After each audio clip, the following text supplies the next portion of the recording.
Every creation, from the most distant galaxy to the most majestic oak tree, originates as a silent thought, a nascent intention, a seed sown in the vast expanse of potentiality. Your life, as you currently experience it, your health, your prosperity, your relationships, is no different. It's the culmination of seeds planted, both consciously and unconsciously, in the fertile soil of your mind. Within you reside two powerful forces, the gardener and the garden. The gardener represents your conscious mind, the discerning selector, the thoughtful planner, the rationalizer, and frequently, the doubter. It observes the external world, carefully assessing which seeds appear most promising. But the garden, that's your subconscious mind. It is a servant of unwavering loyalty, a land of boundless fertility, and above all, utterly obedient. The garden doesn't judge the seed. It's unconcerned whether you plant a flower or a weed. Its singular, sacred function is to receive the seed from the gardener and, with the silent, potent force of life, nurture its growth. The crucial secret lies here. Most of us have lived as unconscious gardeners, passively allowing seeds of fear, doubt, and limitation, born on the winds of the world, to take root in our gardens. Then, at harvest time, we gaze upon our lives, bewildered by the abundance of weeds. This journey is designed to awaken the gardener within you, enabling you to recognize the immense power inherent in your capacity to choose which thoughts you will cultivate. You will come to understand that your subconscious mind is not a formidable opponent to be conquered, but rather your most steadfast ally. You'll discover that you don't need to battle reality, you simply need to offer it a superior blueprint. The soil of your mind is receptive. The harvest of your future hinges on the seeds you choose to plant today. Chapter 1. The Civil War of the Mind, the Origin of Self-Sabotage. You've experienced this paradox, this strange and frustrating contradiction central to the human experience. With the strength and clarity of your conscious mind, you set a goal. Starting tomorrow, I'm going to eat healthily. This month, I'm going to save 20% of my salary. The decision is clear, the intention is pure, the captain has issued the orders. Yet when the moment of truth arrives, an unseen force, an internal saboteur, seems to seize control. The hand that in the morning rejected sugar finds itself almost without awareness reaching for a box of cookies. The money you vowed to save disappears in an impulsive purchase. The grand project remains unfinished, a victim of sudden, insurmountable inertia. You find yourself betraying your own aspirations repeatedly. The conclusion you often reach is painful and self-critical. I lack willpower, I'm undisciplined. There's something fundamentally wrong with me. But what if I told you your willpower is perfectly intact? What if your discipline isn't the problem? What if the issue isn't a personal failing, but rather the fact that you're embroiled in a civil war and you haven't even realized it? Welcome to the civil war of the mind, the conflict defining the human struggle, the battle between what we profess to want and what our ingrained programming believes we deserve. To grasp the mechanisms of self-sabotage, we must recognize that our mind isn't a unified kingdom. It's a territory governed by two distinct armies, two forces with radically different natures, weaponry, and strategies. The first army is your conscious mind, the elite force, the Special Operations Command. Its general is willpower. Its weapons are logic, reason, and meticulous planning. It's a small but brilliant army, operating in the light of day, capable of intense concentration and sustained effort in short bursts. But its great vulnerability lies in its susceptibility to fatigue. Its energy is finite, depleted with every decision, with every act of resistance. The second army is your subconscious mind. If the conscious mind is an elite command, then the subconscious is a vast, ancient, and innumerable army. Its field marshal is habit and ingrained belief. Its weapons are emotion, imagination, and ingrained patterns of behavior. This army never sleeps. It operates from the shadows, unconcerned with logic, understanding only programming. Its sole directive is to execute the battle plan instilled years ago with absolute loyalty and relentless efficiency. This is the source of the Civil War. Self-sabotage occurs when the small, conscious general, willpower, attempts a frontal assault on the deeply ingrained orders of the immense automatic army of habit. When you consciously decide, "I'm going to be rich," but your subconscious army's fundamental programming dictates that money is bad and scarce, the battle is inevitable. Your small willpower command can fight valiantly for a time, but eventually it will tire. And when it tires, the vast army of habit, which never tires, will simply resume its march, returning you to the familiar territory of scarcity. It's not that your mind is disobedient. In fact, it's perfectly obedient. The problem is that it's obeying an older, deeper command than the one you, the conscious general, are issuing now. You're not fighting an enemy. You're fighting an older version of yourself. This war isn't won through greater effort. It's not won by fighting harder. It's won by understanding the rules of engagement and altering the strategy. The first rule is that in a direct conflict, emotion always triumphs over logic. Willpower is a cool force. The subconscious habit is fueled by the potent, fiery energy of emotion, the fear of scarcity, the comfort of procrastination. In this battle, the subconscious always possesses the energetic advantage. The second rule is that habit is 1,000 times stronger than an isolated decision. A decision is a singular event. A habit is a trench, a neural pathway carved into your brain by thousands of repetitions. A lone soldier, your new decision, attempting to assault a fortified trench, your old habit, has minimal chance of success. So, how do you win this war? You win by doing something radical, by ceasing the fight. Victory doesn't come through confrontation, but through renegotiation. It's about declaring an armistice, entering the enemy camp, understanding its general, and providing it with a new, improved battle plan. Practice the inner armistice. These exercises aren't about defeating your subconscious. They're about beginning to understand it and collaborating with it. Exercise 1. The battlefield map. The initial step in any strategy is understanding the terrain. Take your journal. Select an area of your life where you feel the most intense civil war is raging. It could be your health, your finances, or your productivity. Draw a line down the center of the page. In the left column, list the conscious general S orders. Note the intentions and goals you are consciously setting in that area. I want to exercise 4 times a week. I want to stop procrastinating on this project. In the right column, record the subconscious army's actual actions. Write down without judgment what actually transpires. I end up going to the gym once. I spend 2 hours on social media instead of working on the project. Now the most critical step. Below each real action on the right, attempt to identify the underlying belief or feeling driving it. What subconscious belief is prompting you to remain on the couch? Perhaps the belief that exercise is punishment or that you're too tired. What feeling fuels the procrastination? Maybe the fear of failure or the fear of imperfection. This map will reveal with brutal clarity that the problem isn't your lack of willpower, but rather the conflict between 2 opposing sets of directives. Exercise 2. The interview with the enemy general. Your self-sabotaging behaviors aren't a malicious adversary. They're often outdated protectors, old generals still using maps from past wars to attempt to safeguard you in the present. We're going to engage in a dialogue with them.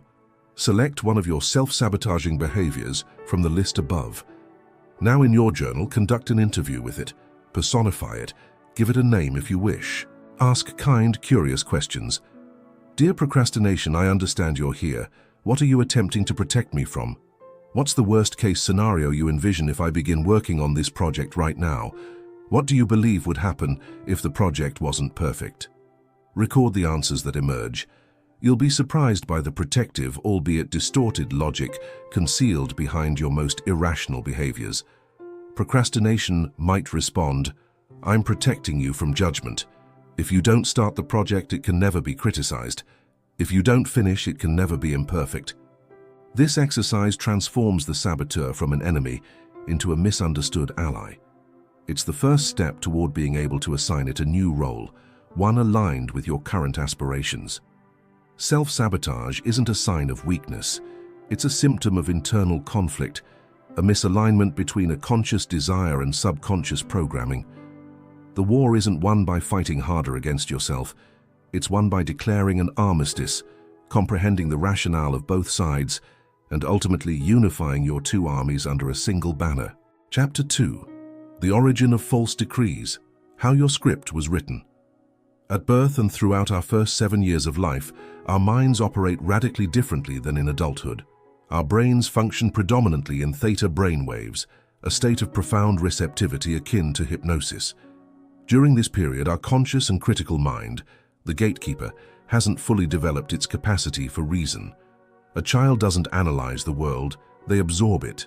Every word heard, every emotion felt, every behavior observed is directly recorded onto the hard drive of their subconscious mind, not as an opinion, but as a fundamental truth about how reality functions. You are a psychic sponge in a state of super learning, and your initial programmers are the people you trust most, your family. Primary programming, the family. Your parents or caregivers, with the best of intentions, became the first architects of your subconscious blueprint. They transmitted their own life's instruction manual to you through 2 primary channels. The first was verbal programming. The phrases you repeatedly heard became decrees, directives that your obedient mind accepted unquestioningly. Consider these seeds. If you constantly heard phrases like "be careful, you'll fall," or "the world is a dangerous place," your subconscious installed the program that life is a threat and that safety resides in inaction. If you heard "money doesn't grow on trees," a program of scarcity was installed.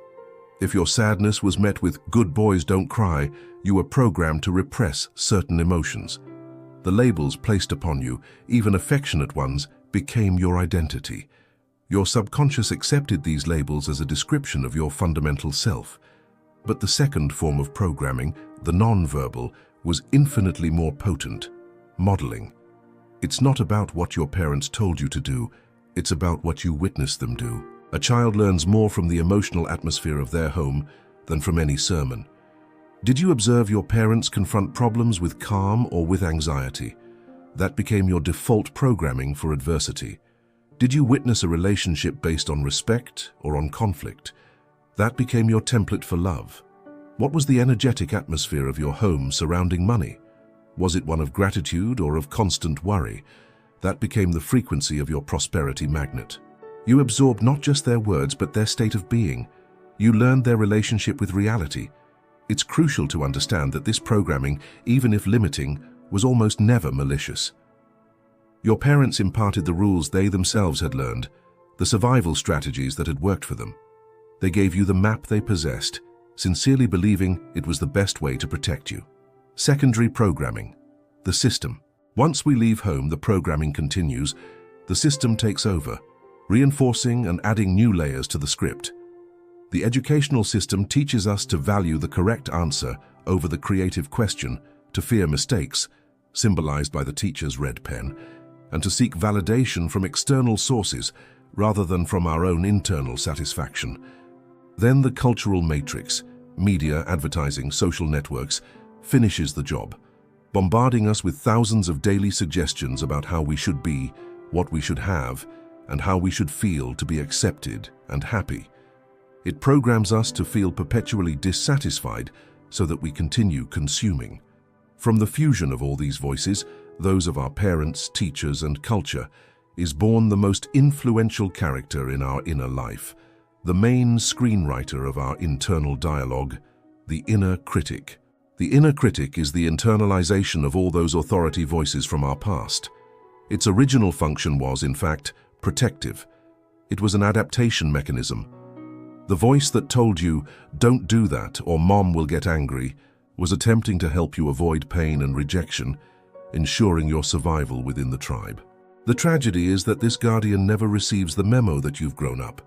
It continues to operate with its outdated childhood software, still treating you like a scared 5-year-old, attempting to protect you from failure. But in doing so, it sabotages your growth, limits your risks, and keeps you trapped in a cage of safety. The voice that once protected you has become your jailer. When you hear that inner dialogue telling you you're not good enough, you're not hearing the truth. You're hearing an echo of a parent, a teacher, a past wound.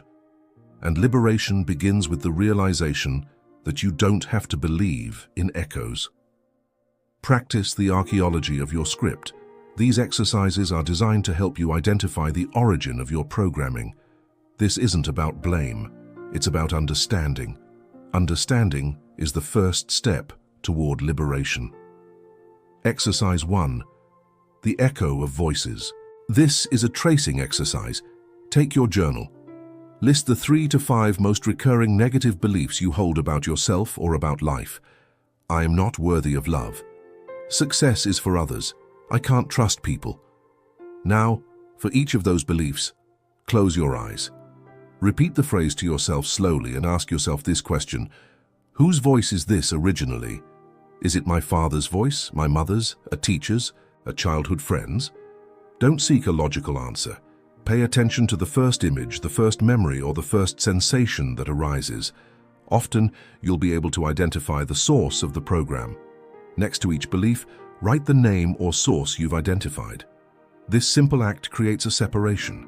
You realize that the belief isn't yours. It's a program that was installed within you.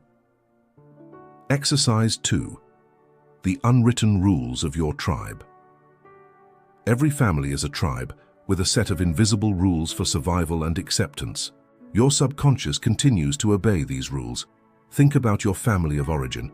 What were the unwritten rules about these areas? Emotions. What emotions were permitted in your household? Joy, perhaps. And which were forbidden or uncomfortable? Anger, sadness, fear? Success. How was success defined? Was it having a lot of money, having a secure job, being famous, being a good person? Was success celebrated or viewed with suspicion? Conflict. How were disagreements handled? Were problems discussed openly or swept under the rug? Write down at least 3 of these unwritten rules from your clan. You'll realize that many of your current struggles stem from a conflict between these old rules and your adult desires. Exercise 3. The ceremony of return. This is a powerful symbolic ritual of liberation. Choose the most painful, limiting belief you've identified. Write a letter that you will never send. Address it to the source of that belief, your parents, society, your younger self. Step A. Expression. Express everything you need to, your pain, your anger, your frustration, how that belief has limited you. Don't hold back. Step B. Understanding. Try to write a paragraph from a place of understanding. I understand that you passed this belief on to me because it was your way of protecting me, based on your own experiences and fears. Step C. Release. End the letter with an act of sovereignty. With love and respect, I return this belief to you. It no longer serves me and no longer belongs to me. From today, I consciously choose to write my own rules and decrees. I reclaim my power as the sole programmer of my mind. After writing it, read the letter aloud, and then safely burn it or tear it into very small pieces. As you do, feel yourself being released from the weight of that old code. Your subconscious script isn't your fault, but rewriting it is your responsibility. You cannot change the past. You cannot alter how the first lines of your program were written. But you possess, in this very instant, the absolute power to begin writing a new act, one based on your own sovereign choice. Chapter 3. Imagination versus willpower. The law of reversed effort. Armed with the sword of willpower, we attempt to forcibly eradicate the weeds. We tell ourselves with martial discipline, I will no longer think about scarcity. I have to stop worrying. I'm going to force myself to be confident. We engage in a pitched battle against our own mental patterns, believing that with sufficient effort and struggle, we can subdue them. And almost invariably, we fail miserably. The more we combat a thought, the stronger it becomes. The more we force ourselves to feel something, the more elusive that emotion becomes. We end up exhausted, frustrated, and convinced we lack the willpower to change. But the problem isn't a lack of will. The problem is that we're using the wrong tool. We were attempting to communicate with the engine room in a language it doesn't understand, one that even produces the opposite effect.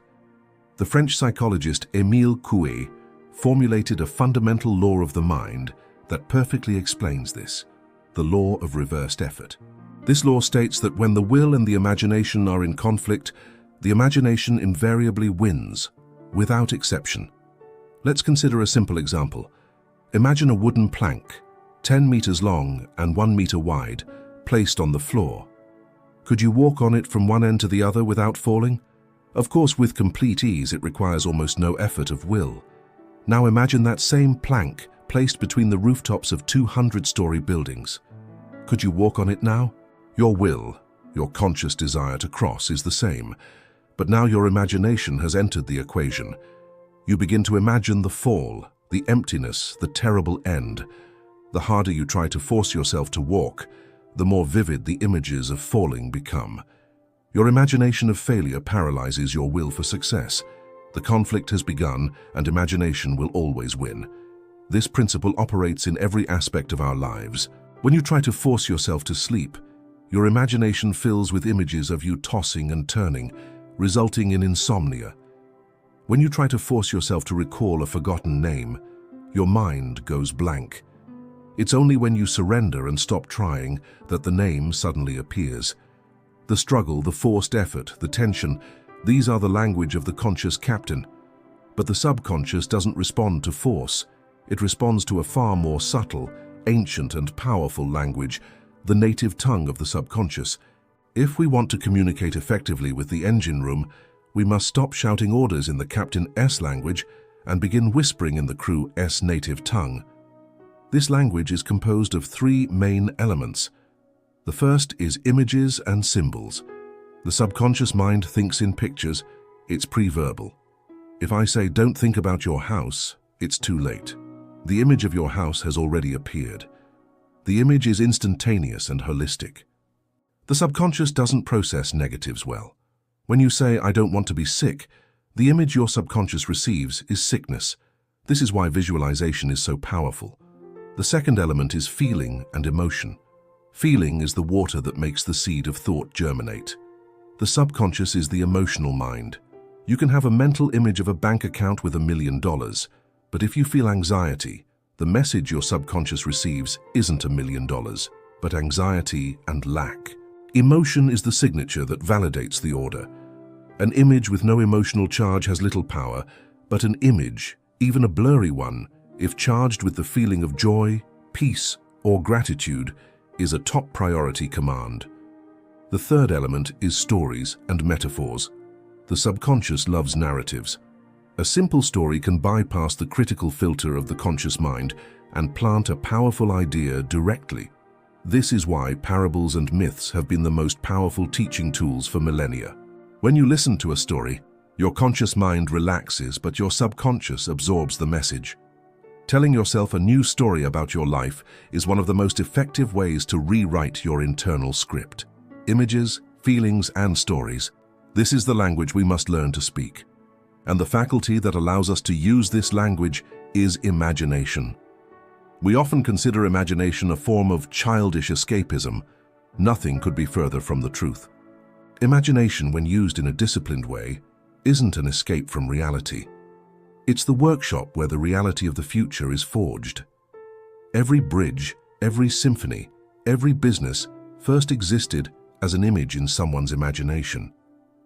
Imagination is the master key because it resolves the conflict between will and belief. When you try to force a result with will, you're fighting your current programming.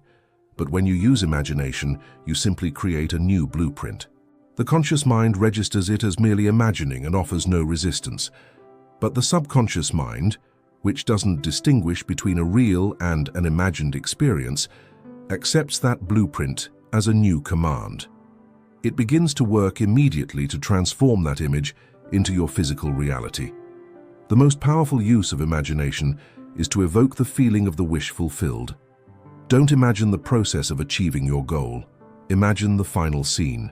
Imagine that your desire is a fait accompli. Don't imagine getting the job. Imagine celebrating after your first successful month. Don't imagine earning the money. Imagine enjoying the security and freedom that money has already given you. The goal is to generate the feeling of naturalness. When you can feel the emotion of your wish fulfilled as a natural, present state, you have convinced your subconscious. You have planted the seed and watered it with the feeling of certainty. From there, the growth is automatic. Practice training your disciplined imagination. Exercise 1. The relaxation experiment.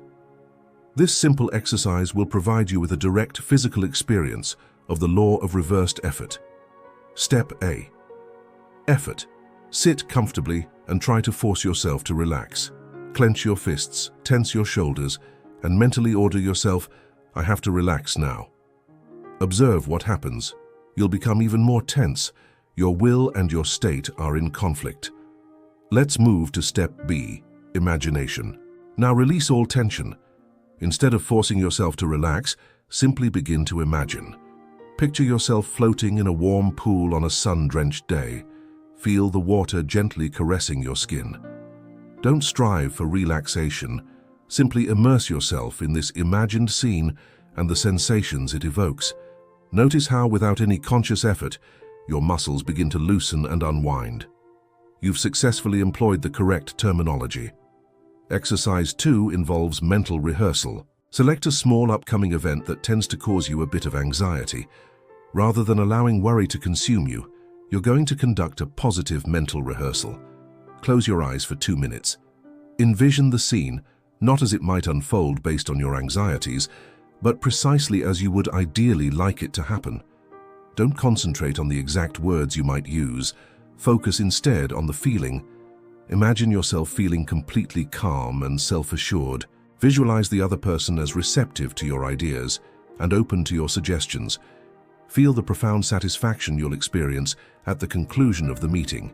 Repeat this mental exercise several times in the days leading up to the event. The objective is not to exert control over the future, but rather to program your internal emotional state. This way, you'll enter the situation from a position of confidence, significantly increasing the likelihood of a positive outcome. Stop struggling against your anxiety. Start imagining.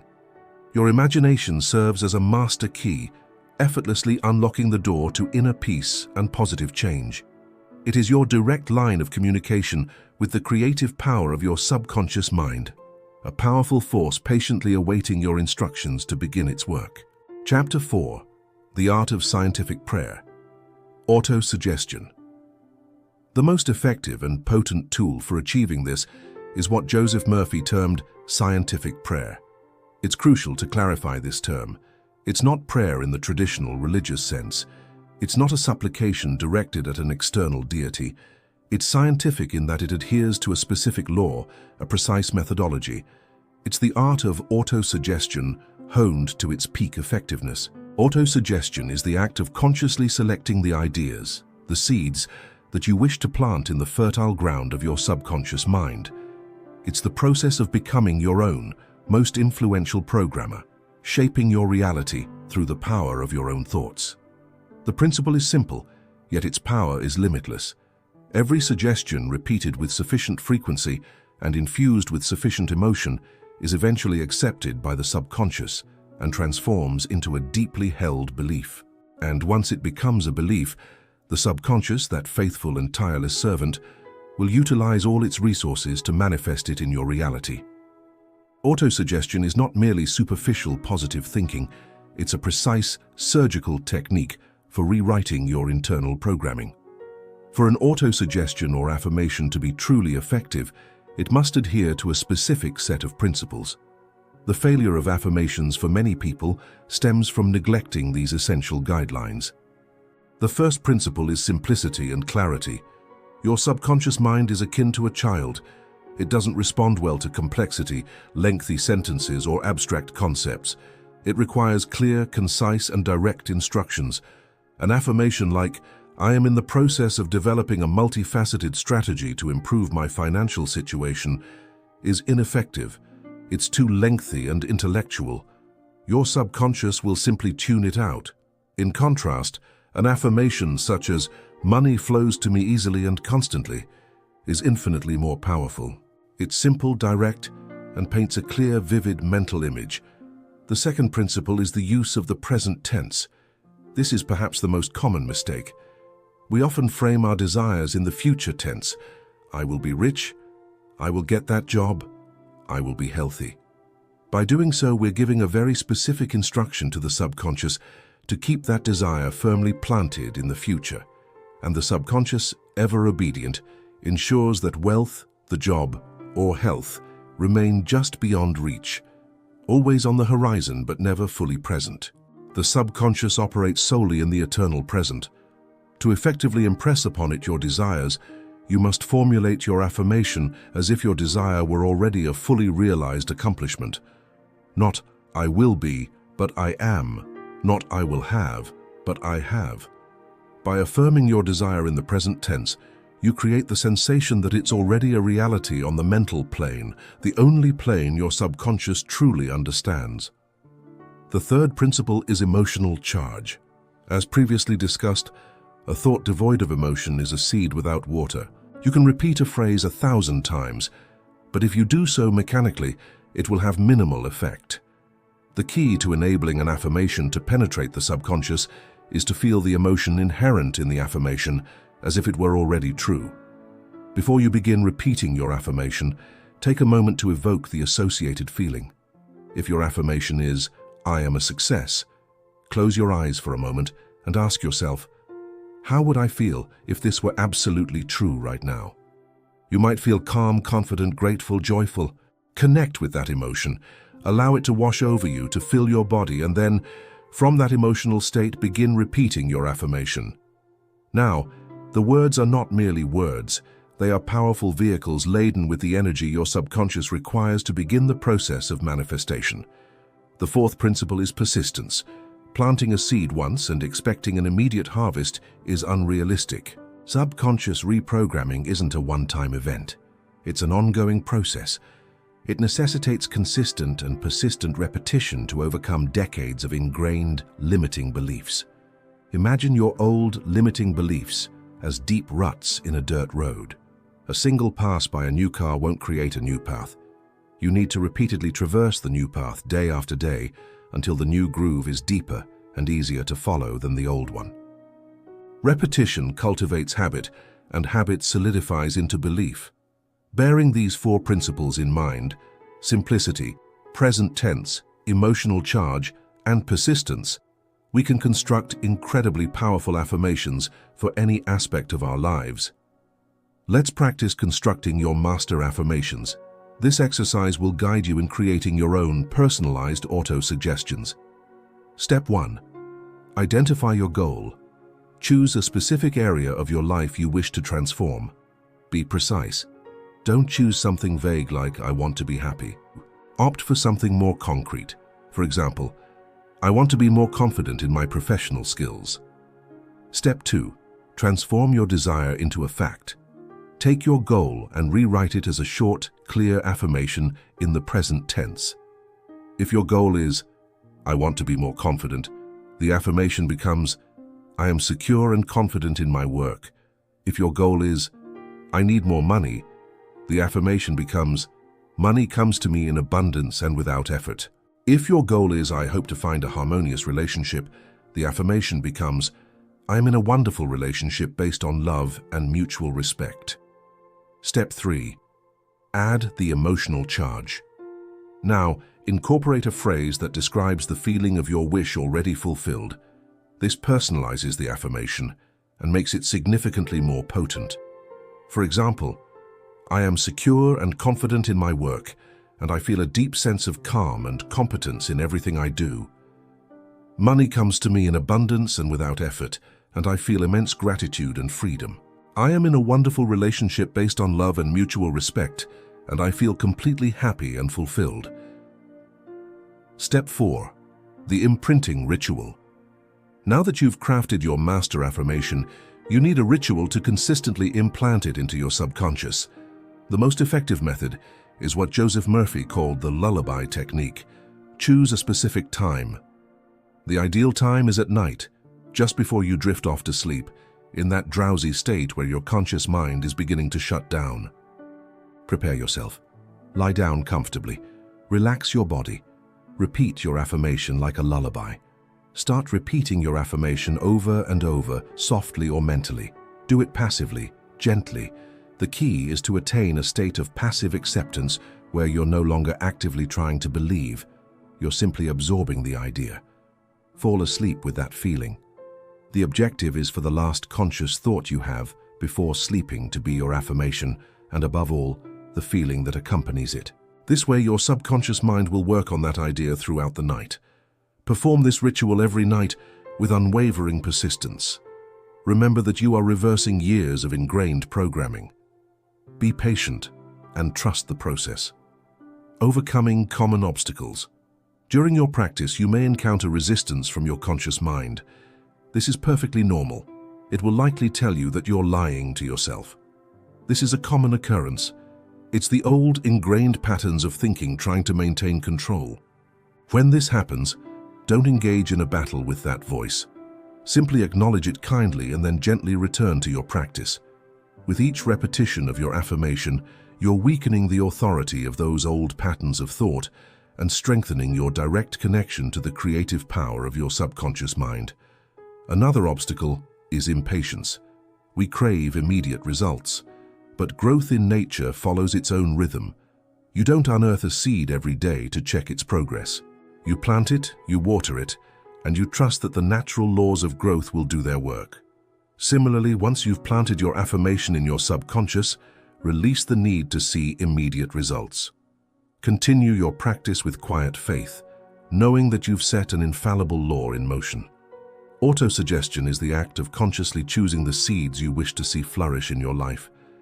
It's about reclaiming your power as the gardener of your own reality. It's about engaging in deliberate dialogue with the immense potential you carry within. Chapter 5. Healing the book of your life. The power to rewrite the past. The challenge is that many pages of this book were written when you were too young to fully comprehend their implications. They were written with the ink of hurt, fear, resentment, or failure. And each of these pages became a decree, a subconscious command that your mind continues to execute today, often counter to your conscious desires. A page of past betrayal becomes the silent order, don't trust anyone. A page of humiliating failure becomes the decree, don't take risks, you're not good enough. A page of painful loss becomes the law, don't love too much because pain is inevitable. Attempting to construct a future of trust, success, and love, while these old commands remain active in your system, is akin to building a skyscraper on a foundation filled with dynamite. Sooner or later, the old programming will explode, sabotaging your new structure. Most of us believe the past is immutable, a story etched in stone that we're doomed to carry.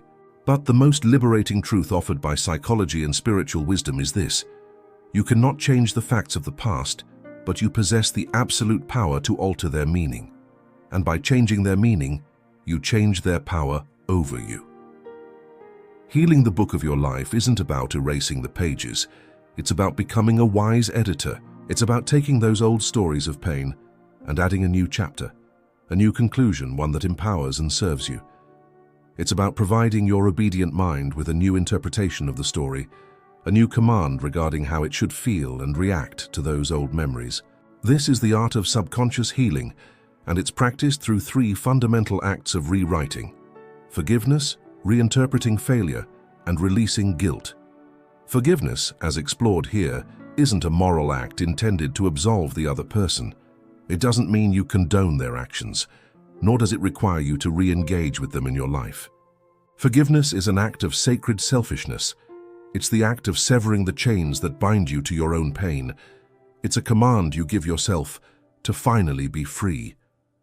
By forgiving, you tell your obedient mind, "This old story of pain is no longer my focus. I cancel the order to continue suffering from this. From this day forward, I choose peace." The second healing act involves reinterpreting failure as wisdom. Failure, along with resentment, is a significant source of negative programming. A significant past failure can install a deep program of fear and inadequacy that sabotages all future attempts. The memory of failure becomes a command to not even try. Healing this wound doesn't involve forgetting the failure. It involves rewriting its meaning. It's about ceasing to view it as a judgment on your worth and beginning to see it as an invaluable lesson. It's the act of extracting gold from lead. The company that went bankrupt wasn't a failure. It was your intensive business master's degree. The relationship that ended wasn't a failure.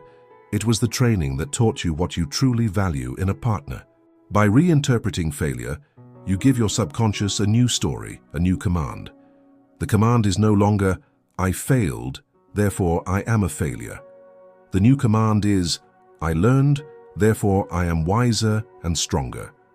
The third healing act is releasing guilt. Guilt is resentment directed at oneself. It's the act of repeatedly punishing yourself for a past mistake. It's a subconscious command of self-punishment that can manifest as a mysterious inability to enjoy life, to accept success, or to feel worthy of happiness. Release from guilt doesn't come from denial, but from compassion and acceptance. It comes from understanding a fundamental truth. In every moment of the past, you did the best you could with the level of consciousness, knowledge, and emotional resources you had available at the time. If you had known how to do better, you would have. Forgiving yourself is giving your obedient mind the command that the sentence is over. It's declaring yourself free and worthy to begin again, not from a place of innocence, but from hard-won wisdom. Practice the soul editor. These exercises are your editing tools. They are the rituals that will allow you to heal your book of life. Exercise 1. The Forgiveness Ceremony. Choose a person or situation from the past toward which you still feel resentment. Step A. Visualization. Sit in a quiet place. Close your eyes. Imagine that person sitting in a chair across from you. Step B. Silent expression. Mentally speak to them. Say everything you never said. Express your pain, your anger, your disappointment. Don't hold back. Empty the emotional burden. Step C. Release. Now visualize a golden light descending and enveloping you both. Repeat these words, feeling them in your heart. I see you, I recognize your humanity and mine. I release all resentment. I release you, and in releasing you, I release myself. I wish you peace, and now I choose my own peace. Step D. The cut. Visualize a cord of energy connecting you, and with active imagination, cut that cord. Feel yourself being released from the weight of the past. Perform this ceremony as many times as necessary until, when you think of that person, you no longer feel the emotional burden, but a sense of neutral peace. Exercise 2. The Rewriting of Failure. Choose a past failure that still weighs on you. Step A. The Old Story. In your journal, write the story of the failure as you've always told it, focusing on the pain, humiliation, and shame. Step B. The Search for Gold. Now on a new page, become a wisdom detective. Answer these questions about that same experience. What was the most valuable lesson I learned from this? What strength, resilience, humility, or courage did this experience forge in me? How did this failure help redirect my life toward a better or more authentic path? Step C. The New Narrative. Based on your answers, write a new title for that page of your life. Instead of The Year My Business Failed, the new title could be The Year I Earned My Master's Degree in Business Resilience. By doing this, you're not denying the facts. You're changing the meaning you ascribe to them. You're giving your obedient mind a new story, a story of empowerment. Exercise 3. The Self-Forgiveness Trial. Imagine a courtroom in your mind. You are in the defendant's box for a past mistake for which you feel guilty. Now imagine that you are also the judge, a judge who is infinitely wise and compassionate. Chapter 6. The Night Mind, Your Solution Lab. Imagine you want a private audience with the king of a vast empire to present a project that will transform the kingdom. During the day, the king is in his throne room, surrounded by advisors and courtiers. This is your conscious mind, your waking mind. If you try to approach him directly, your message will be debated and rejected by skeptical counselors. Doubt, logic, fear, before it ever reaches the monarch's ears. But at night, the king retires to his private chambers. The court is silent. There's a brief, magical moment just before the king falls into a deep sleep, when his mind is tranquil, receptive, and alone. If you could whisper your message into his ear, it would enter his consciousness directly, without filters. This is a perfect metaphor for your mind. Twice every 24 hours, The gatekeeper, your conscious mind, lowers its guard. These are the golden moments for reprogramming, the direct portals to the throne room of your subconscious. These are the drowsy states, the period of reverie just before you fall asleep, and a similar period just after you wake up, before your conscious mind is fully active. Dr. Joseph Murphy, like many other masters of the mind, insisted these are the most powerful moments to sow the seeds of your desires. Why? Because in this state, characterized by alpha or theta brainwaves, your conscious mind's critical activity is at a minimum. The door to the subconscious swings wide open, and your mind becomes extraordinarily suggestible. An idea planted then is like a seed in freshly tilled soil. Ignoring the power of these moments is one of the biggest mistakes we make. We often do the opposite. Our last thought before sleep is usually a worry. We mentally review the day's problems. We fall asleep in a bath of negative emotions, giving our subconscious a blueprint for more problems and anxiety to work on all night. Then we wonder why we wake up feeling tired and apprehensive. Similarly, the first thing many do upon waking is grab their phone. We flood our highly suggestible mind with world news and social media. We allow the chaos of the external world to dictate the day's first command to our subconscious, instead of consciously setting the tone for our reality. Taking control of these two daily portals is an act of sovereignty over your own mind. It's like ensuring you have a private audience with the king every night and morning. The nightly programming techniques. Technique 1. The subconscious lullaby for affirmations. This is your primary tool for programming with words. Reduce your desire to a short, powerful phrase and repeat it like a lullaby until you fall asleep. The key here is passivity. Choose your lullaby. Condense your fulfilled wish into a brief phrase. Thank you for my wealth, or I am healthy and at peace. The phrase should feel good and resonate deeply with you. The process: once in that drowsy state, repeat your lullaby softly. Do it gently, with feeling, not effort. Your goal is for this to be your last conscious thought before sleep. You're delivering your command. Then you can rest, knowing your subconscious will work all night to make it reality. Technique 2. The nightly cinema for visualization. If your mind responds better to images, this is your technique. It's the act of projecting your mental movie at the moment of maximum receptivity. Load your film. Be clear on your happy ending scene, a brief 10-second film of your desire already fulfilled. The process: in the drowsy state, project your film. Don't just watch it, feel it. Immerse yourself in it with all your senses. Feel the central emotion of your fulfilled desire: gratitude, relief, joy. Repeat the scene until it feels real and familiar. The goal is to fall asleep inside the scene, feeling that emotion as your present reality. Technique 3. The nightly counsel for problem solving. Sometimes we need an answer to a complex problem. The subconscious is a source of immense creative intelligence. The process: in your drowsy state, present your problem simply as if to a wise counselor. Infinite intelligence of my subconscious, you know the perfect solution. I hand this problem over to you now. I trust you to reveal the answer. The act of faith. After making the request, let it go. Release the need to solve it consciously. Go to sleep with quiet confidence that a higher intelligence is working on it. The answer will often come unexpectedly, as a clear idea upon waking, in a dream, or through synchronicity. Practice your conscious sleep ritual.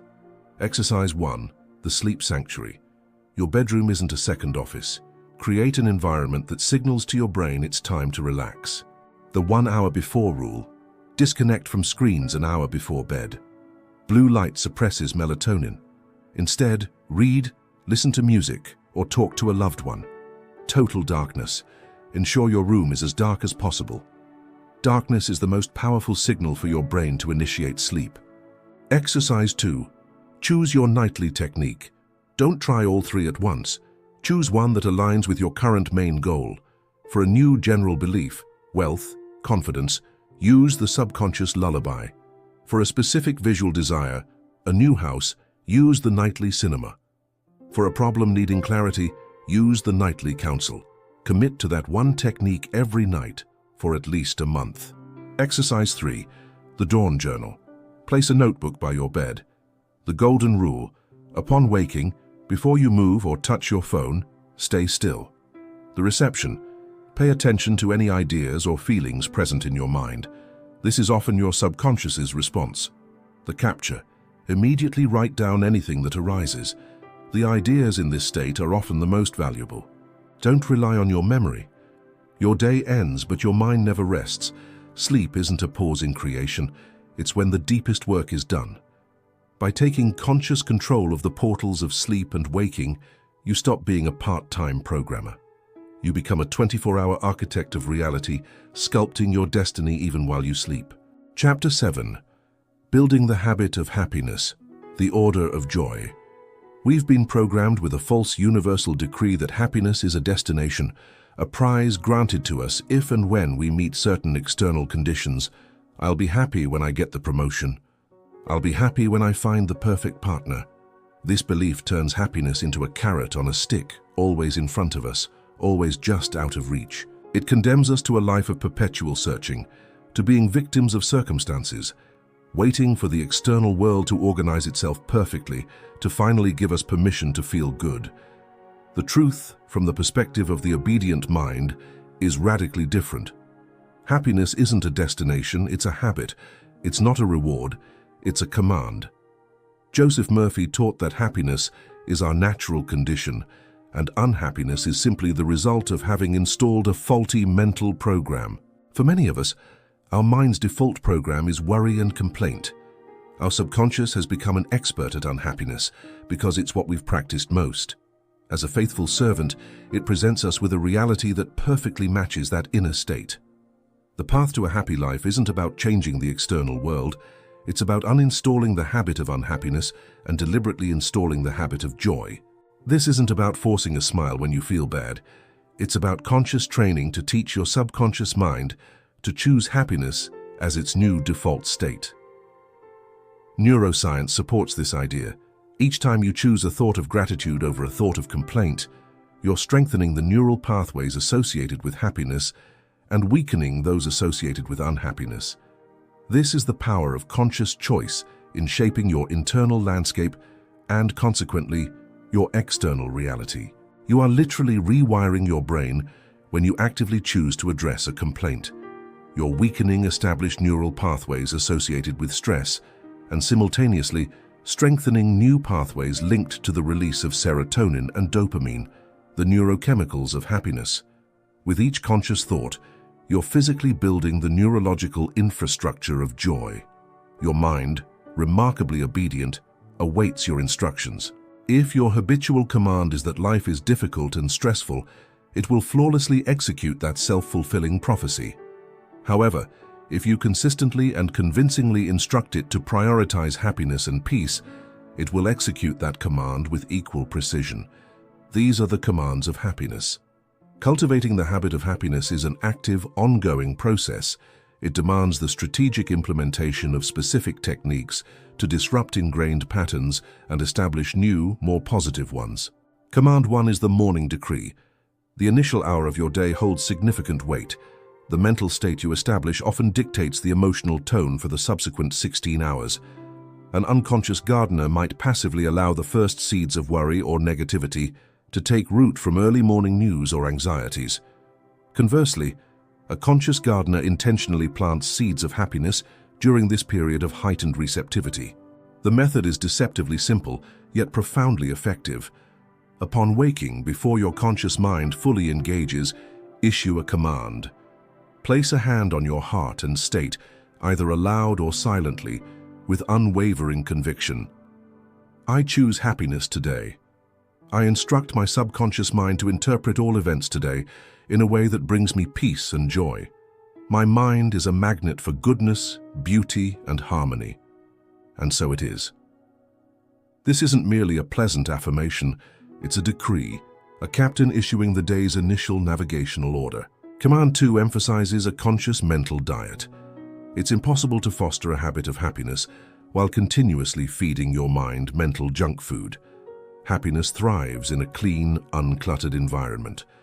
A conscious mental diet involves becoming the vigilant guardian of the information and energy you allow into your awareness. This includes a fast from negativity.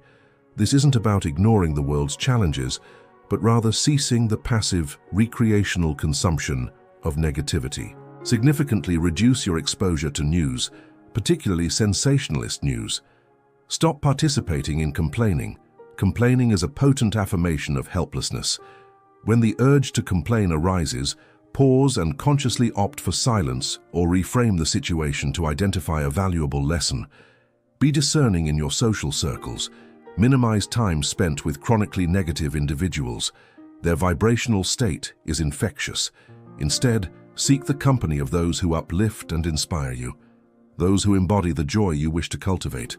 Command 3 introduces the gratitude anchor. As previously discussed, gratitude is the quickest route to happiness. It's biochemically impossible to simultaneously feel gratitude and fear or anger. Gratitude signifies emotional abundance and well-being. An anchor, a tool from neuro-linguistic programming, allows for instant access to a desired state. The technique involves creating a physical stimulus, an anchor, and repeatedly associating it with the feeling of gratitude. For example, you might choose the gesture of touching your thumb and index finger together on your right hand. Each time you experience genuine gratitude, perform this gesture. Through repetition, your nervous system will forge a direct link between the gesture and the feeling. Eventually, the anchor will function in reverse. During moments of stress, simply performing the gesture will instantly trigger feelings of gratitude and alter your biochemistry. Practice your happiness training program. Exercise 1 combines the morning decree and gratitude journaling. This forms the foundation of your new habit, a ritual for both starting and ending your day. In the morning, spend 2 minutes upon waking to perform your morning decree, delivering it with conviction. Then identify 3 specific things you are grateful for in that moment. At night, 5 minutes before bed, write in your journal about 3 positive things that occurred during the day. For each, explain why you are grateful. This trains your brain to conclude the day focused on the positive. Exercise 2 is the 7-day negativity fast challenge, an intensive mental detox. For 7 days, commit to a policy of 0 complaints, neither aloud nor internally. Every time you find yourself on the verge of complaining, stop, breathe, and consciously choose silence or reframe the situation by finding something to be grateful for. Wear a bracelet on one wrist. Each time you complain, switch it to the other wrist. The goal is to keep the bracelet on the same wrist for the entire day. This challenge will expose the frequency with which you operate from negativity and will accelerate the development of a new positive habit. Now, let's create your personal joy anchor. Step A. Recall. Close your eyes. Recall a moment of pure, intense joy. Immerse yourself fully in that memory, engaging all your senses. Step B. Anchoring. As the feeling of joy reaches its peak, perform your physical anchor, thumb and index finger together, for about 10 seconds, fully embracing the emotion. Step C. Break and repeat. Open your eyes, distract yourself momentarily. Then, repeat the process several times. Step D. Test. Later, in a neutral state, perform the physical gesture and observe whether a subtle sense of joy or calm emerges. You've created your own instant access button to happiness. Happiness isn't a destination achieved after arduous struggle. It's the path itself when traveled with awareness. It's not something the world grants or takes away.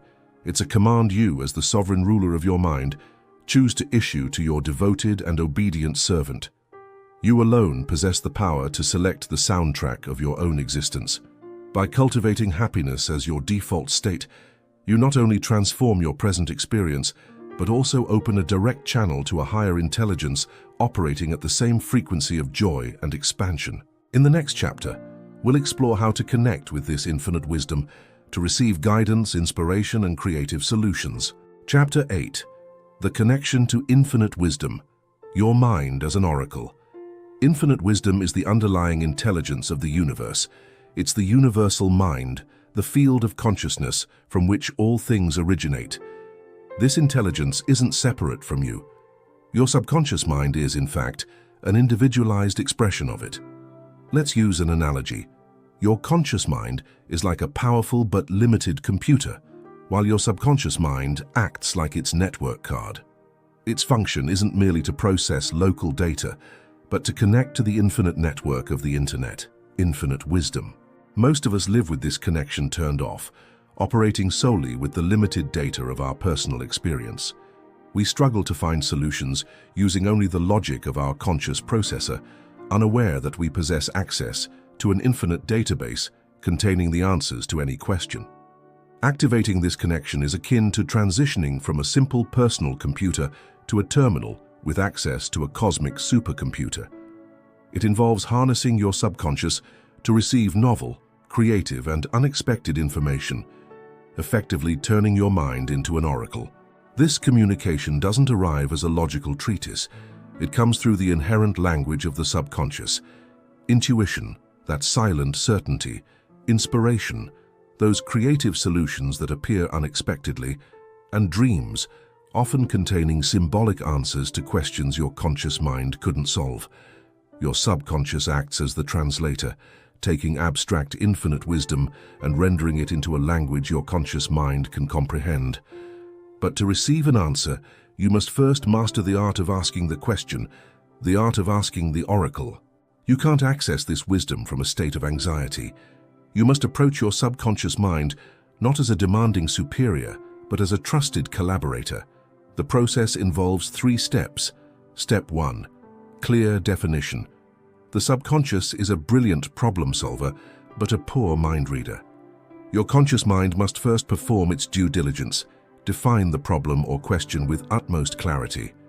This focusing process loads the subconscious with all relevant information. Step 2. The command of faith. Once your question is clear, formally hand it over to your deep mind from a place of faith and confidence. A weak request like, "Please help me," is an order of powerlessness. A command of faith is a declaration of trust. Just before sleep, in that receptive state, formulate your request. For example, "Infinite intelligence of my subconscious, I hand over this challenge." Briefly describe the problem. You already know the perfect solution. I command you to find that solution and reveal it to me clearly. Thank you for the answer. I know I will receive. Step 3. Absolute surrender. This is the most crucial and challenging step. Once you've made the request, you must completely relinquish control. Worrying or obsessing after handing it over is like planting a seed and then repeatedly digging it up. You interrupt the process. Faith is trusting that your silent partner is diligently working on it. Even if you see no immediate results, trust the process. The art of receiving the answer. The answer rarely arrives like a sudden revelation. It often comes subtly. Your task is to learn to recognize it. The morning idea. The solution may appear as a clear, serene thought upon waking, your subconscious delivering its nightly report. Synchronicity. The answer might arrive through a coincidence in the external world, overhearing a relevant conversation, opening a book to the precise sentence you needed. The intuitive impulse. You might suddenly feel a strong, inexplicable urge to call someone or go somewhere, your subconscious guiding you to the answer. The key is to maintain a state of relaxed alertness. Don't anxiously seek the answer. Simply remain open and curious, trusting it will arrive at the perfect moment. Practice opening your intuitive channel. Exercise 1. The nightly question ritual. Step A. Define. Before bed, spend 10 minutes journaling about a problem to achieve maximum clarity. Step B. Command. Just before sleeping, reread your question. Then, perform the command of faith, formally handing the problem over to your subconscious. Step C. Let go. Completely release the problem. Consciously focus your mind on a different topic to help you fall asleep peacefully. Step D. Capture. Keep your journal nearby upon waking. Before doing anything else, write down any ideas, dreams, or feelings that are present. This is often your subconscious's response to your overnight request. Exercise 2. The Intuition Journal. Trust in your intuition is built with evidence. Dedicate a section of your journal to being an impulse hunter. Create 3 columns: the intuition, my action, and the outcome. In the first, Note any gut feelings or illogical impulses you experience during the day. In the second, note whether you followed them. In the third, note what happened. This journal will provide irrefutable evidence that your inner guidance is real and trustworthy. Your subconscious isn't merely a servant obeying your old commands. It's your direct connection to the universe's infinite wisdom. By learning to ask with faith and listen with relaxed attention, you cease operating solely with the limited resources of your intellect and ally yourself with an intelligence that already possesses all the answers you seek. Chapter 9. Conquering Fear, the Guardian in Your Mind. Fear, in its chronic psychological form, anxiety, worry, phobia, is life's greatest saboteur. It prevents us from taking risks, loving fully, speaking our truth and expressing our true potential. To live under the dominion of fear is to live in a shrinking cell. To conquer it, we must first understand its true nature. Fear isn't a real entity existing outside of us. It's not an inherent quality of the world. Fear is a mental movie, a product of your imagination, a destructive use of your incredible creative power. It's the act of writing, directing, and starring in a film about a catastrophic future. You project this film onto the screen of your mind repeatedly, with such emotional intensity that your body and subconscious accept it as an imminent reality. Your obedient mind doesn't judge the script you give it.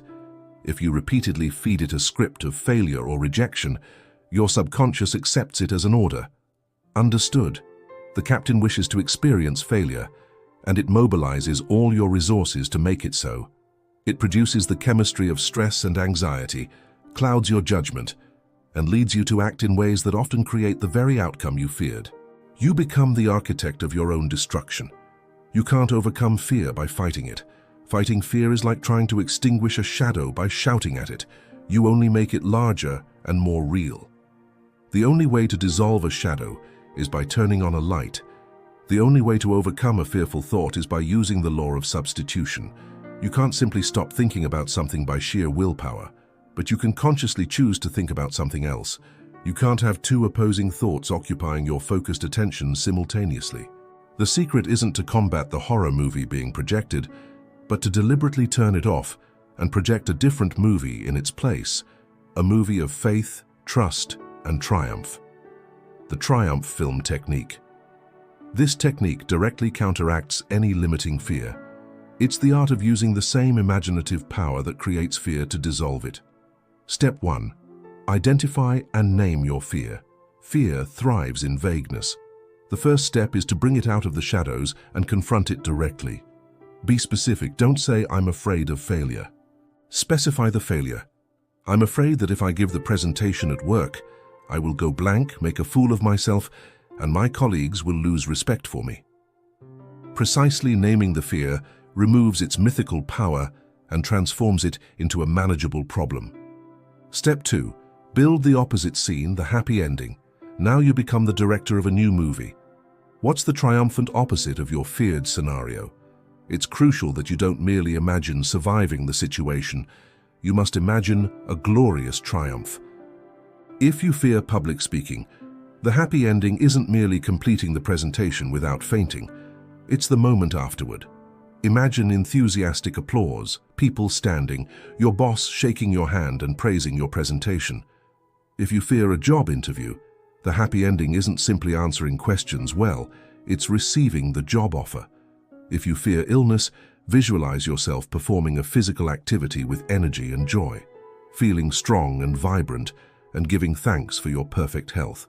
The scene should be brief, imply the fulfillment of your desire, and above all, generate intense emotions of relief, joy, and triumph.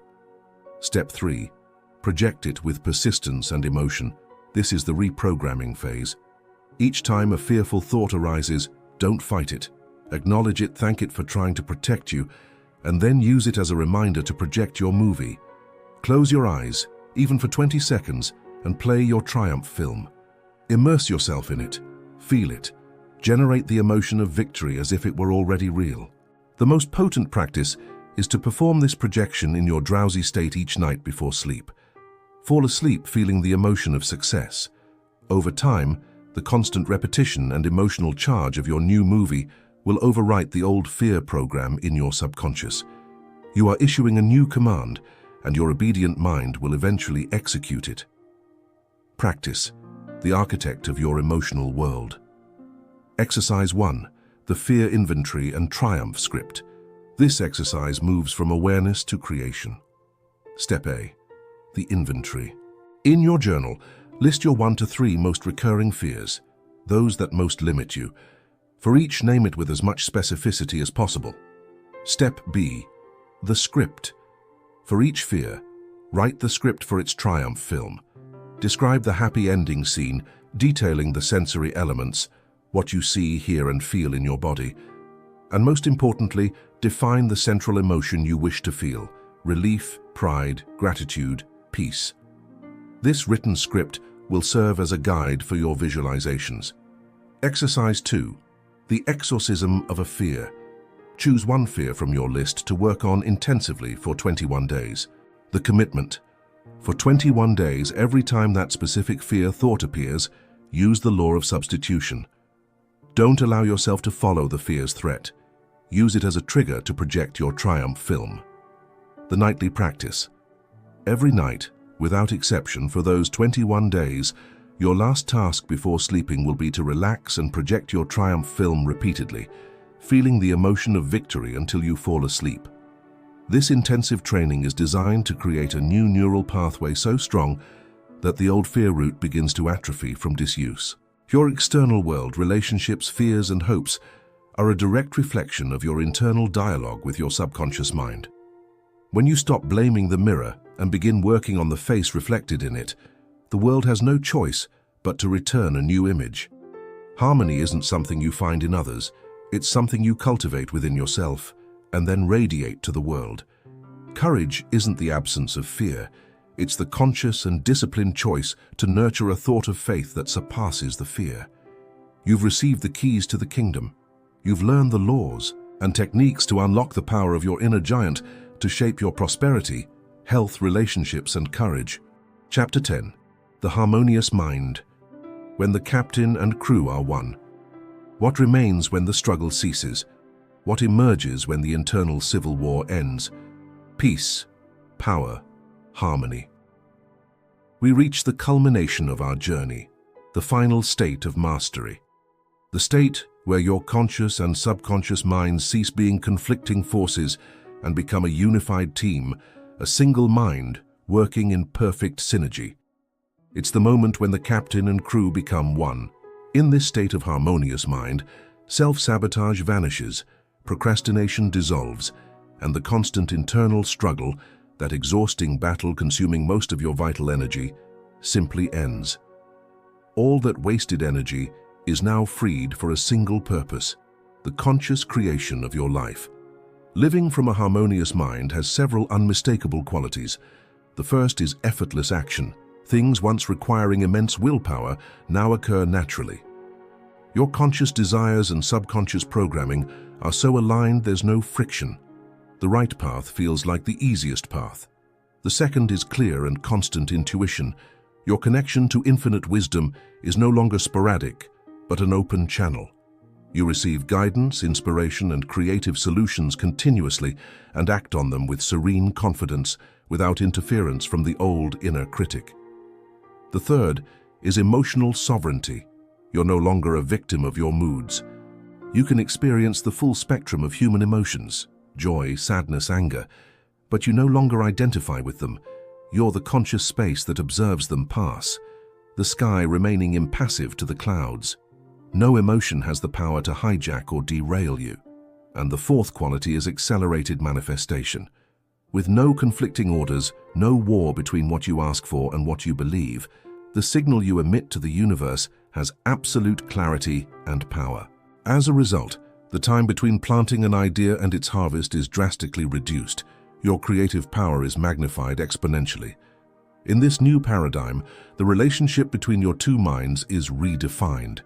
Your conscious mind, the captain, ceases being an anxious, controlling micromanager. It learns to trust its crew. Its primary role is no longer to row with effort, but to hold the vision. It becomes the lighthouse keeper, keeping the light of the final destination clear and bright. It formulates the intention, chooses the destination, and trusts its subconscious mind. The crew receives a new, empowering battle plan. It no longer follows obsolete childhood maps. With a clear leader and inspiring vision, it works tirelessly with immense creativity and power to navigate the ship through life's ocean, overcoming obstacles and using favorable currents to reach the destinations set by the captain. The captain inspires the crew with his vision. The crew empowers the captain with its impeccable execution. It's a feedback loop of trust and power, the unified mind, the obedient mind, not in the sense of a slave, but as a perfect partner obeying a wise and benevolent leader, you in your highest state of consciousness. Practice, the daily ritual of harmony. Achieving this state is the goal. Maintaining it is the art. Mastery isn't a destination, it's a daily practice of alignment. Exercise 1. The morning tune-up. Every morning before the outside world presents its agenda, your first task is the captain's meeting with the crew. Dedicate 5 to 10 minutes to this ritual of alignment. Step A. Gratitude. Begin by tuning into the frequency of abundance. Feel genuine gratitude for 3 things in your life. This calibrates your emotional state. Step B. The day's order. Choose and declare your main intention for the day. It's not a to-do list. It's the day's theme.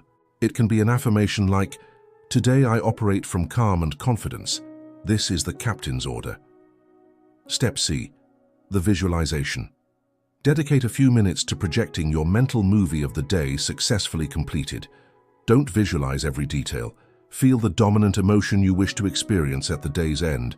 Satisfaction, peace, pride. This is delivering the blueprint to the engine room. Exercise 2. The conscious check-in. Throughout the day, take brief pauses to check in with the engine room. Set a silent alarm 3 times a day. When it sounds, pause, close your eyes, breathe, and ask yourself, how are we doing, team? Are we aligned with the morning's order, or have we fallen into an old program of stress or doubt? If you detect a misalignment, don't judge yourself. Simply use that moment to breathe and reconnect with your morning intention. It's a simple act of course correction. Exercise 3. The nightly report. Before you go to sleep, hold one final meeting with your mind. The first step is acknowledgement. Review your day, not with judgment, but with a heart full of gratitude. Appreciate your successes, and equally appreciate the challenges, recognizing the valuable lessons they imparted. Next, consciously release any lingering conflict or worry from the day. Imagine placing these concerns into a box, then handing that box over to your subconscious mind, along with the instruction to find solutions while you sleep. This is the release phase. Finally, engage in your nightly ritual, whether it's a calming lullaby or a session of mental visualization, to plant the seeds of your deepest desires, preparing the fertile ground for the next day's growth. A harmonious mind is the most valuable asset a person can cultivate. It's the end of self-sabotage and the beginning of conscious creation. It marks the transition from life as a struggle to life as a masterpiece, a symphony orchestrated by the masterful hand of your unified consciousness. You've been given the keys to the kingdom. You've learned the principles and techniques to use them effectively. You've discovered that the inner strength within you isn't a monster to be feared, but a powerful resource to be guided. For a considerable time, this inner orchestra may have played without a conductor. The violins of fear played a melody of anxiety. The drums of anger beat a rhythm of conflict. The flute of joy was barely audible amidst the cacophony of discord. Throughout this journey, you haven't simply silenced the noisy musicians. You've done something far more profound. You've stepped onto the podium, grasped the baton, and become the conductor. You've learned that every musician, even the most challenging, has a place in the symphony. You've learned to rewrite the score. Fear becomes confidence. Resentment becomes forgiveness. Scarcity becomes abundance. The aim of mental mastery isn't the silent stillness of an empty theater. It's the glorious harmony of a flawlessly conducted orchestra. It's the art of integrating all the notes of your being, the high and low, the loud and soft, into the magnificent symphony of the life you choose to create. You are the conductor. Your conscious choices form the score. The music you create is the reality you experience. This journey isn't over. The orchestra is in tune. The musicians are attentively watching you, awaiting your cue. Raise your baton. The concert of your new life begins now. If this message resonated with you, we invite you to join our community. Subscribe to Voices of the Book to stay updated on our videos. If you found this audiobook insightful, please like it, share it with anyone who you believe it might help. Thank you for your time and for your decision to become the conductor of your own life.